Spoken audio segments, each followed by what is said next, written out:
자, 바울의 공동체 사상, 은사와 사역에 대해서 우리 함께 살펴봅니다. 먼저 우리 교회 목적에 대해서 이야기해 보고자 합니다. 먼저 우리는 이 교회의 목적이 이제 예배라고 이제 말할 수 있을 것 같아요. 자, 분명히 교회는 좀 하늘의 실체고 또 하늘의 그 예배를 오늘 이 땅에서 정말 드려야 되는 그런 어떤 존재다라고 말할 수 있을 것 같습니다. 그래서 마땅히 하나님 앞에 영광 돌려야 되는 거죠. 자, 하지만 여기서 예배라는 것이 또 의식이나 어떤 제사라기보다는 또 헌신과 순종의 의미가 이제 강하다라고 볼 수가 있어요. 로마서 12장 1절, 2절도 이런 것들이 우리에게 뒷받침해 주죠. 말 그대로 어떤 일상 안에서 우리 삶 전체가 하나님을 위하여 거룩히 구별되어서 정말 하나님 앞에서 주님 기뻐하신 뜻이 무엇인지 분별하고 그것을 따라서 행동하는 이런 것들이 전체가 예배다라고 말할 수가 있고, 그렇다면 이런 것은 어떤 특별한 장소나 시간에 국한된 것만은 아니다라고 말할 수 있을 것 같습니다. 자, 물론 모여서 우리가 함께 하나님 앞에 예배하는 것들이 귀하다라고 봅니다. 그렇죠? 이것이 이제 하늘에서의 예배를 정말 재현하고 또 예행 연습하듯이 이곳에서 예배해야 된다고 봐요. 하지만 그것이 또 다른 어떤 종교적인 의식과 같이 되어서는 안 된다라고 볼 수가 있고, 우리 가정교회를 얘기하면서 생각을 해보면 이런 것들은 이제 도시 네트워크 어떤 집회 같은 데서 함께 그런 예배하는 것들이 또 이제 적용되는 것들이 좋지 않을까라는 생각을 해봅니다. 그렇다면 반면에 그런 보통 이제 가정교회 모임이라고 하죠. 그 가정에서 보이는 이런 어떤 소그룹 같은 모임들의 어떤 목적은 이것이 이제 고린도전서 14장에서 이야기한 것처럼 하나님 우리에게 배분하여 주신 그 은사를 통해서 그 지체들이 그 공동체 안에서 서로가 또 성장하고 세우도록 하는 것들이 있다라고 말할 수 있을 것 같아요. 자, 그래서 일반적인 가정 모임에 있어서 가장 중요한 것이 바로 이제 함께 식사 교제하라 하는 것, 그리고 서로의 어떤 세우기 위한 이런 어떤 은사를 서로 나누는 것들이라고 이제 말할 수 있을 것 같습니다. 자, 그렇기 때문에 우리가 함께 이제 은사라는 말에 대해서 우리가 함께 좀 공부해 볼 필요가 있을 것 같은데요. 자, 먼저 이제 카리스마, 이제 은사라는 말은 서로를 세우는 데 있어서, 자, 그 일에 있어서 성령께서 분배하여 주시는 것들이라고 말할 수가 있고요. 가장 일반적인 의미로는 이제 선물이란 뜻으로 이것이 사용됩니다. 이런 어떤 은사 중에 가장 근본적이라고 말할 수 있는 건 그리스도, 그리고 그분에 대한 어떤 믿음, 그리고 그로 인한 구원, 모든 것들을 우리가 이제 은사라고 이제 말할 수 있어요. 자, 우리가 얘기하는 것 조금 다른 은사들이라고 말할 수 있겠죠. 그래서 이런 것들이 기본적으로 앞서 얘기했던 어떤 근본적인 은사들을 어떤 뒷받침하는 그런 것이라고 말할 수 있을 텐데, 자, 이런 것을 이제 고린도전서 12장 11절에서 말하는 것처럼 은사들을 이제 성령께서 이제 나누어 주시는 것이고, 어떤 공동의 유익을 위해서 각 개인 통해서 그것을 나타내신 것이다라고 이제 말할 수 있어요. 자, 이것도 하나님의 은혜로 말미암았다라는 것을 기본적으로 생각을 해야 되고요. 그래서 은사라는 것은 결국에 하나님의 은혜의 어떤 구체적인 표현이다. 이런 것들을 생각해야 됩니다. 자, 은사와 관련된 다른 용어들, 예를 들어 뭐 나타남이라든지 어떤 효과적인 작용, 섬김 이런 말들을 이제 보면요. 자, 이런 은사들이 결국에 그리스도인들이 공동으로 이제 강건하여지고 그렇게 하도록 하나님께서 믿는 자들의 자기 자신을 이제 알리는 어떤 특별하고도 어떤 효과적인 방법이다. 또 이렇게도 말할 수 있어요. 자, 그래서 이것은 이제 공동체 안에 있는 어떤 삶의 어떤 영원한 어떤 특질로서 교회들이 시작되도록 도와주는 것만이 아니라 모임이 이루어지는 한 계속 그 모임 안에서 되게 중요한 이제 구성 요소로 되도록 하나님께서 의도하신 것이다 라고 말할 수 있습니다. 자, 그리고 바울은요, 이제 은사와 관련된 네 가지 이제 목록을 우리에게 주는데요. 자, 그 중에 첫 번째 목록은 이런 것들이 나옵니다. 지혜의 말씀, 그리고 지식의 말씀, 믿음, 병 고치는 은사, 능력 행함, 예언, 영들을 분별함, 방언을 말함과 방언을 통역함, 이런 등등이죠. 이제 고린도전서 12장에 나오는 것입니다. 여기에 나와 있는 것 대부분이 이제 다시 제 뒤에서 또 반복이 됐는데요. 자, 그리고 나서 고린도전서 12장 28절에는 두 번째 목록이 나오죠. 사도, 예언자, 교사. 능력 행하는 자, 병 고치는 자, 서로 돕는 것, 다스리는 것, 각종 방언을 말하는 거나 통역하는 것 이렇게 나옵니다. 자, 나머지 두 목록은 더 이제 간단한데요. 자, 로마서 12장 6절에서 8절에 보면 예언, 섬김의 구체적인 행위, 또 가르치는 것, 권고하는 것, 경제적으로 도와주는 것, 다스리는 것, 궁핍한 자에게 긍휼을 베푸는 것 이렇게 나오고요. 또 에베소서 4장 11절에 보면 좀 사역을 담당하는 사람들 자체를 이제 은사라가 표현하면서 사도, 예언자, 복음 전환자, 목사, 교사 이렇게 얘기를 하고요. 특별히 마지막 두 개, 목사, 교사는 이제 함께 묶어서 이제 나오게 되는 것들을 봅니다. 자, 이 외에도 이제 은사라고 이제 말하진 않지만 다른 은사들이 또 많이 나오게 되는 것들을 봅니다. 그래서 뭐 사도, 예언, 복음 전하는 것, 감독하는 것, 가르치는 것, 안위하는 것, 섬기는 것, 능력 행하는 것, 믿음, 긍휼을 베푸는 것 이런 등등이 나옵니다. 자, 이런 것들을 바탕으로 함께 우리 은사의 성질에 대해서 함께 얘기해 보려고 하는데요. 자, 먼저 조금 개방적인 특성이 있다라고 말할 수 있어요. 자, 여기에 나오는 어떤 특별한 은사들에 대한 얘기들은 이제 결국에 이제 바울이 편지한 그런 교회의 특성과 또 그런 단체 형태로부터 이제 나왔다라고 말할 수 있어요. 야, 예를 들어서 고린도 교회는 조금 온 교회로 모였고 좀 더 은사에 대한 강조가 이제 상당했죠. 그렇기 때문에 조금 더 광범위하고 특별한 항목들에 대해서 반영이 되지 않았을까라고 볼 수가 있고 로마서 같은 경우에는 좀 뭔가 계략적으로 이제 얘기하는 것 같죠. 그래서 아마도 그 도시에 모였었던 좀 가정교회에서 빈번하게 사역됐던 어떤 은사들이 주로 얘기하지 않았을까라고 볼 수가 있고요. 자, 에베소서 같은 경우는 좀 더 제한적이고 조직화되어 있는 모습을 보여주죠. 아마도 이거는 이 서신의 어떤 회랑, 그러니까 돌려서 함께 읽어볼 수 있도록 하는 그런 성격에 따라서 또 너무 순회 사역과 또 중요한 지역 사역들에 어떤 그런 관심을 가졌기 때문이 아닐까 이렇게 볼 수가 있습니다. 자, 그렇다면 자, 이렇게 생각을 할 수가 있는 거죠. 어디에서도 뭔가 그리스도인 공동체, 교회에서 활용 가능한 은사들을 뭔가 총망라하거나 체계적으로 이제 은사 목록에 써 있는 게 아니다라고 말을 할 수가 있고, 그렇다면 어떤 사람이 이제 공동체 안에 지속적으로 유익한 어떤 그렇게 공헌을 한다면 그것도 아마 은사로 인정했을 수 있지 않을까 또 이렇게 생각해 볼 수 있는 거죠. 자, 두 번째는 개인적으로 분배되긴 하지만 그것이 모든 사람에게 평등하게 주어진 것은 아니라는 것입니다. 공동체 그 지체들은요, 정말 다른 지체들의 유익 공동체를 세우기 위해서 적어도 한 가지의 은사를 이제 받기 마련일 텐데요. 하지만 모든 사람이 동일하게 똑같은 은사를 받는 게 아니죠.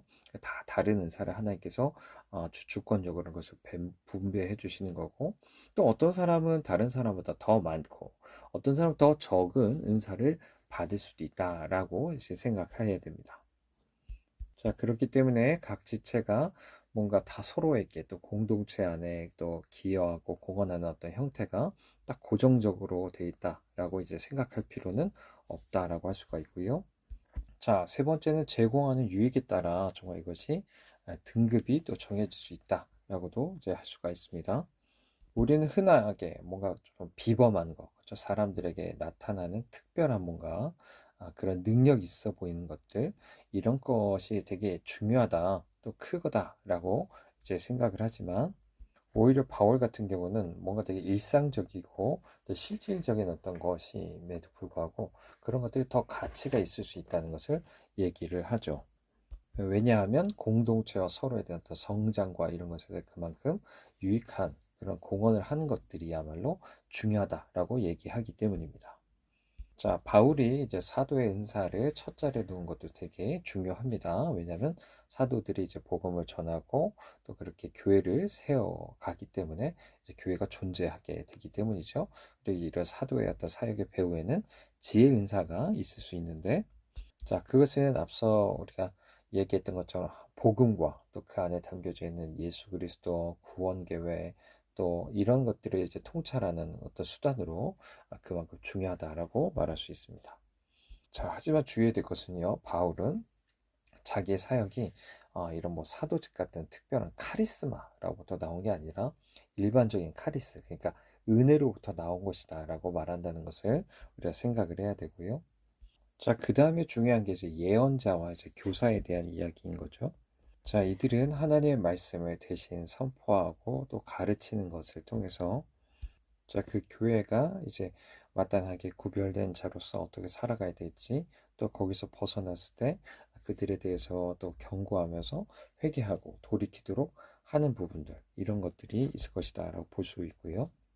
물론 그 이후에 정말 그들이 회개하고 믿었을 때 하나님 어떤 격려하시는 것들 이런 것들도 포함된다라고 할 수가 있고 이 뒤에는 어떤 계시와 어떤 지식의 은사 같은 것들이 있을 수 있는데 우리가 주의해야 될 것은 이제 예언과 관련된 것들에 있어서 계시라고 하는 것은 이미 성경이 이제 완성됨으로 말미암아서 이런 계시를 주장하거나 그래서 그런 차원에서 어떤 예언을 한다라고 얘기하는 것은 상당히 주의해야 된다라고 할 수가 있고요. 자, 하지만 이런 어떤 큰 은사들이 중요하다. 뭐 이런 것도 어느 정도 상대적이기도 한 건데요. 예, 방언 같은 경우에 어떻게 보면 조금 낮은 은사로 이제 얘기할 수 있는데 사실 이제 고린도전서 14장 5절 말씀 같은 데 보면 뭔가 그것에 대한 통역의 은사 같은 것들이 있을 때 조금 더 크고 중요한 것으로 이제 간주될 수 있다. 이렇게도 말을 하는 거죠. 자, 그래서 우리는 뭔가 특정한 시간에 이제 교회 안에 있는 특별한 필요에 따라서 다른 것보다 뭔가 낮게 평가된 은사가 일시적으로는 좀 당시상에 그게 적절할 수도 있다. 이렇게도 볼 수가 있고요. 자, 네 번째는 정기적으로뿐 아니라 간헐적으로 공헌하는 것에 대해서 말할 수 있는데, 자, 어떤 지체는요, 말 그대로 간헐적으로만 은사를 이제 사용하는 반면에, 자, 어떤 지체는 또 정기적으로 또 그런 것들을 사용하여서 이제 교회 안에 공헌하는 모습들도 보고 있어요. 자, 예를 들어 이런 거죠. 바울 같은 경우에 고린도전서 14장에 보면 모든 사람에게 예언하기를 이제 말하죠. 그렇게 하기를 바란다라고 얘기를 하지만 사실상 몇몇 사람만 계속적으로 이렇게 지속적으로 사역을 하고 그 결과 이제 예언자라고 이제 불리게 되는 것들이 있습니다. 네, 그래서 우리가 때로는 조금 좀 작고 뭔가 중요하지 않아 보이는 그런 은사들조차도 이런 정기적인 사역의 기초가 될 수 있다. 이런 것들을 이제 고린도전서 12장 30절에 기초에서 함께 생각해 볼 수가 있고요. 자, 그리고 다섯 번째는 또 새로울 뿐 아니라 갱신된다라는 점인데요. 자, 바울은 이제 확실히 이런 은사가 어떤 새로움을 이제 강조합니다. 그러니까 성령께서 이제 나눠주셔서 그리스도인들이 지금 경험하고 있는 거다. 이런 것들을 이제 강조하는 건데, 우리는 잘 알다시피 고린도후서 5장 17절을 보면 우리는 그리스도 안에 있으면 새로운 피조물이라고 얘기하는 것을 합니다. 이 얘기는 이제 그리스도 안에서 우리가 일어나는 혁신적인 변화를 가리킨다라고 할 수 있겠죠. 자, 그것은 이렇게도 말할 수가 있을 것 같아요. 하나님이 이제 사람들 속에 심어두신 창조적인 어떤 능력이라든지 하나님의 섭리로 주어진 어떤 사회적 이점 뭐 이런 것들이 인격의 다른 요소들과 함께 새로워지고 또 다른 사람을 섬길 때 그들에게 잠재되어 있던 모든 것이 성취되도록 성령께서 활동하신다. 이렇게도 볼 수 있습니다. 자, 마지막으로 적절한 상황이면 사용된다라는 건데요. 자, 바울이 은사라는 말을 쓰는 이제 문맥이라는 것이 이제 모험에 대한 것이라는 것을 생각하면 이것은 단순히 어떤 모일 때만이 아니라 그리스도인들이 서로 접촉하는 뭔가 상황에서도 이게 사용될 수 있다라고 생각을 할 수가 있고요. 그곳에서도 정말 은사를 가지고서 사역할 수 있는 기회를 가질 수 있다. 이렇게도 볼 수가 있는 겁니다. 자, 물론 이런 모두 모였을 때 전 영역의 은사들이 이제 주어진 것은 당연할 것입니다.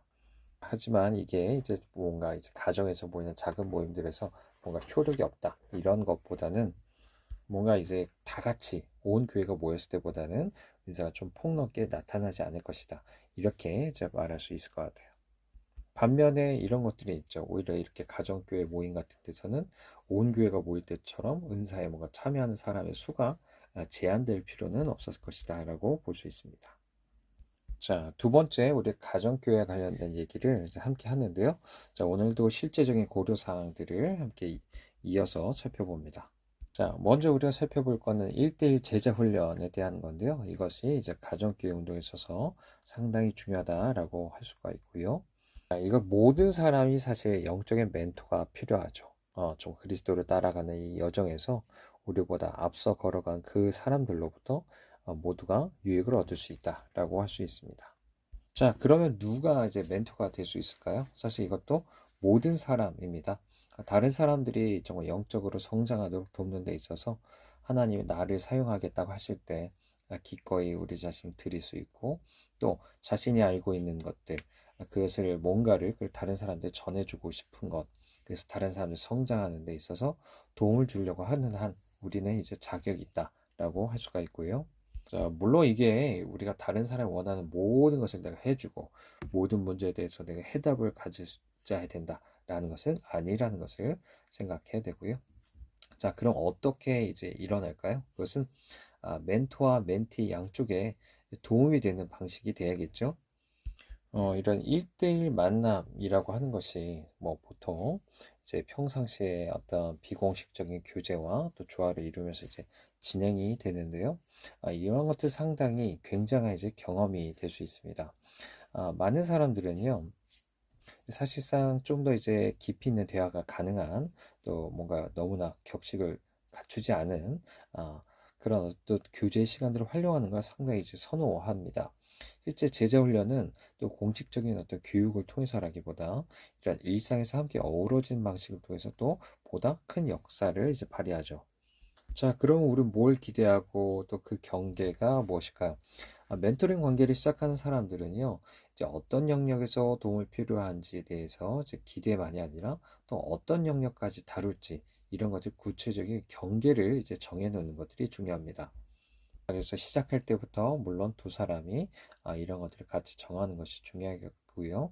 자, 여기에는 어떤 모임의 시간, 빈도, 또 멘토링 관계에 어떤 얼마나 지속할지, 또 어느 수준까지 계획적으로 할지, 또 어떤 상황이 된다면 그 관계를 마칠 수 있을지 이런 것들이 다 이제 포함됩니다. 자, 이걸 통해서 우리는 또 기대하는 결과가 그럼 뭘까요? 사실 가르치는 것만큼 본을 보이는 것이 중요한데요. 자, 우리 앞서 얘기한 것처럼 이건 일상에서 부대끼면서 펼쳐지는 사역이기 때문에 그래요. 자, 우리가 지도하는 사람들을 결국 우리 안에 있는 것을 이제 보는 대로 이제 따라하기 쉽겠죠. 특히나 이제 갓 회심한 그리스도인들의 경우에는 더욱더 그러할 것이다라고 이제 볼 수가 있겠고요. 자, 이렇게 해서 제자 훈련을 통해서 사람들이 이제 함께 좀 성숙해 나간다면 이후에는 정말 교회 안에서 자기의 역할을 감당할 뿐 아니라 또 분립하고 또 재생산하는 또 그런 일들에 있어서도 활약하는 것들을 이제 보게 될 겁니다. 자, 그 다음에 우리 가정교회 지도자 역할을 함께 생각해 보는데요. 자, 이 공동체가 건강하고 또 계속 성장하기 위해서는 자, 어떤 형태든 사실 지도력이 필요합니다. 네, 이것들을 사실 이제 너무 부인해서는 안 되죠.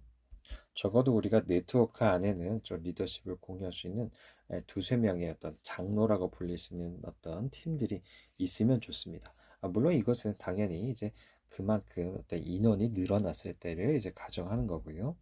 자, 기본적으로 이제 장로라고 하면 그 도시 네트워크 전체 안에 어떤 지역적인 그런 어떤 사역을 하는 사람들이라고 주로 말할 수가 있겠고, 사도라고 하면 지역을 뛰어넘어서 순회하면서 함께 복음을 전하고 어떤 가정교회를 개척하는 것과 연결이 된다라고 볼 수가 있습니다. 그리고 그 이후에도 교회를 이제 돌아보면서 함께 그런 방문하는 것들도 이제 포함이 되겠죠. 자, 기본적으로는 장로와 좀 사도가 조금 구분이 되지만 또 예루살렘 교회 같은 경우에는 장로와 사도가 좀 같이 있는 경우도 있었다라고 이제 볼 수가 있고요. 자, 먼저 우리가 이제 살펴보면 첫 번째 목양에 대한 역할이 있다라고 할 수 있고요. 자, 이제 이것은 이제 모임의 어떤 분위기, 또 정서적인 어떤 유대감, 뭐 이런 것들을 조성하는데 이제 기여한다라고 할 수가 있고, 그래서 사람들 사이의 관계를 격려하고, 또 분쟁을 해결하고, 사람들을 위해서 기도하고, 또 특별한 관심사나 성장을 위해서 위한 어떤 필요들, 이런 것들을 알아내기도 하는 것들을 하죠. 또한 그리고 이런 필요들을 채우기 위해서 또 애쓰고 하는 이제 그런 모습을 보여주고요. 자, 이 역할을 잘 감당하려면 무엇보다 자기가 뭘 해야 되는지 물론 잘 인식해야 되겠고, 또한 사람들의 형편을 누구보다 잘 알아야 될 겁니다. 자, 이것들이 쉽게 말하면 이제 목자라는 이제 말로 이제 불려지게 되는 것이고, 뭐 흔히 이제 목회자라는 말들이 여기서 이제 이런 역할과 관련됐다라고 볼 수가 있습니다. 여기에 대해서 장로들은 일단 기본적인 성찬과 세례를 이제 집례를 하든 아니면 적어도 좀 그런 것들에 대해서 바르게 관리하고 감독하는 것들이 더 필요하다라고 할 수가 있고요. 자, 두 번째는 이제 전략 수립입니다. 자, 기본적으로 이런 역할들을 계속 해야 되죠. 뭐냐면 미래의 지도자를 발굴해서 계속 훈련하고 복음 증거의 본을 보이면서 격려하고 또 다른 가정교회의 어떤 개척하고 분립시키는 것들 이런 것들을 해야 되죠. 그래서 무엇보다 이런 것들의 어떤 비전을 계속 제시하시고 하고 사람들에게 계속 이런 것들을 비전을 가지고서 소통하면서 가정교회가 하나 되어서 사명을 성취하도록 계속 격려해 나가는 역할들을 이제 해야 됩니다. 자, 그 다음 이제 그렇다면 가정교회 지도자 훈련에 대해서 우리가 함께 생각해 보는데요. 네, 가정교회가 계속 건강하게 성장하고 또 분립하려면 방금 얘기한 대로 지도자가 적절한 이제 훈련을 받은 좋은 목자이자 전략가가 되는 것들이 이제 필요할 겁니다. 자, 이것을 위해서 세 가지 훈련 과정을 이제 조합하는 것을 이제 추천을 하는데요. 자, 첫 번째는 지도자 모임입니다. 어떤 뭔가 지도력 개발을 위해서 한 달에 한 번 또는 두 번 정도 이제 지도자들이 이제 모이게 되는 거죠. 그래서 4D 이제 접근 방식이라고 해서 꿈꾸고 훈련하고 토론하고 만찬을 하는 이런 시간들을 갖는 것입니다. 자, 꿈꾼다는 건 말 그대로 이제 가정교회 네트워크보다 큰 어떤 큰 비전 뭐 이런 것들을 함께 나누는 것이고요. 훈련은 뭔가 효과적인 그룹 토의라 인도, 또 멘토링, 전도 전략 뭐 이런 어떤 실제적인 문제들을 함께 언급하게 될 거고요. 토론은 서로 열린 그룹 대화라든지 질문하고 또 서로 대답한다든지 또 현안에 대해서 함께 토론하는 이런 것들을 갖고 또 만찬에는 어떤 모든 문제를 내려놓고 조금 편하게 교제하는 시간이다라고 할 수 있습니다. 자, 두 번째 도제식 접근인데요. 자, 이 방식은 몰 원리를 이제 활용합니다. 그것은 본을 보이고 그 다음에 지원하고 지켜보고 떠나는 것이다라고 할 수가 있고, 자, 이것은 이제 중국 가정교에서 상당히 많이 잘 활용되었던 원칙인데요. 자, 먼저 본보이기는 먼저 이제 2차 세대를 2세대를 이제 책임질 어떤 잠재적인 지도자를 포함하는 2세대 가정교회가 이제 되는 거고요. 지원하기라는 것은 이런 1세대 가정교회가 다른 가정교회로 분립하거나 어떤 개척하는 것들 이런 것들을 도와주는 거죠. 그리고 지켜보기라는 건 2세대 교회가 이제 최초의 그런 교회나 이런 지도자로부터 어떠한 직접적인 간섭 받지 않고 3세대 교회를 이제 시작할 수 있도록 하는 거고요. 자, 떠나기는 2세대, 3세대 교회가 계속 자립하도록 완전히 이제 놔주는 것이다라고 할 수 있어요. 자, 이런 원리는 사실 개별적으로 이제 제자를 양육하는 사람들이 자신들의 제자를 코치해서 제자들 역시 또한 계속 다른 사람들을 이제 제자 양육하는 데 있어서도 적용할 수가 있고요. 자, 그래서 세 번째는 이제 공식 훈련입니다. 자, 이것은 이제 가정교회가 교리적으로 건전성을 위해서 정말 몇 사람을 신학교나 성경학 대학이나 이런 데 보내서 이제 신학 훈련을 받게 하는 걸 말하는 거죠. 자, 이런 사람들이 없으면 결국에는 교리와 관련된 논란에 이제 빠지게 되고 비난을 받을 수가 있고요. 그러다 보면 이런 어떤 영동적인 운동을 펼치기가 어렵게 되죠. 자, 그렇기 때문에 이제 기존에 이제 교회에서 어떤 가정교회로 전환될 때 어떤 기존의 어떤 목사님들이 이런 역할들을 또 잘 감당할 수 있다라고도 이제 볼 수가 있고요. 하지만 다른 어떤 평신도 지도자들도 또 각 가정의 교회를 맡은 사람들도 어떤 몇 가정의 어떤 과목 같은 것을 또 인터넷으로 또 들을 수도 있고요. 또 좀 더 이제 독서나 이런 것들을 하면서 스스로 학습하는 것들도 이제 가능해야 된다라고 할 수 있습니다. 그 다음은 그러면 이 지도자들에 대한 재정적인 지원에 대한 이야기를 이제 하게 되는데요. 자, 먼저는 이제 지역 지도자, 장로와 관련된 것이죠. 자, 이 사람들은 이제 어느 정도 말 그대로 영적으로 성숙할 뿐 아니라 그런 도시 네트워크 안에 일어나는 일들을 효과적으로 좀 다룰 수 있는 그만한 품성과 역량을 갖춘 사람들이고, 이 사람들은 주로 이제 장기적으로 거기 또 지역적으로 이제 하게 되고요. 이런 사람들 같은 경우에는 이제 자, 사실 다른 어떤 직업을 가지고서 봉사하면서 이런 것들이 감당할 수 있을 것입니다. 하지만 예루살렘 교회에서도 봤던 것처럼 사도들 같은 경우는 말씀과 이제 기도에 전무하지 않습니까? 이게 예루살렘 교회 안에서도 그 몇몇 장로들은 사도이면서 그런 것들이 이제 전무하는 것들이 있었고, 장로 중에서도 때로는 어떤 이렇게 전임으로 정말 이런 어떤 목회 일에 전념하는 사람들도 필요할 수 있다는 것도 생각하고, 또 그렇기 때문에 그 이후에 나는 순회 지도자들과 함께 또 재정적으로 지원하는 것들이 필요하다라고 볼 수 있어요. 순회 지도자들, 보통 이제 사도라고 불리는 사람들이죠. 이 사람들은 조금 더 일시적이고 좀 포괄적인 어떤 임무를 이제 띠게 되는데요. 자, 보통 이들은 이제 미전도 지역에 가서 새롭게 교회를 개척하고 또 복음을 전하고 하는 일들을 합니다. 그리고 나서 그곳에 보통 이제 지역 장로들을 이제 세우게 되는 것들도 보고요. 또 필요할 때 순회하면서 개별적으로 좀 돌아보고 하는 일들을 하죠.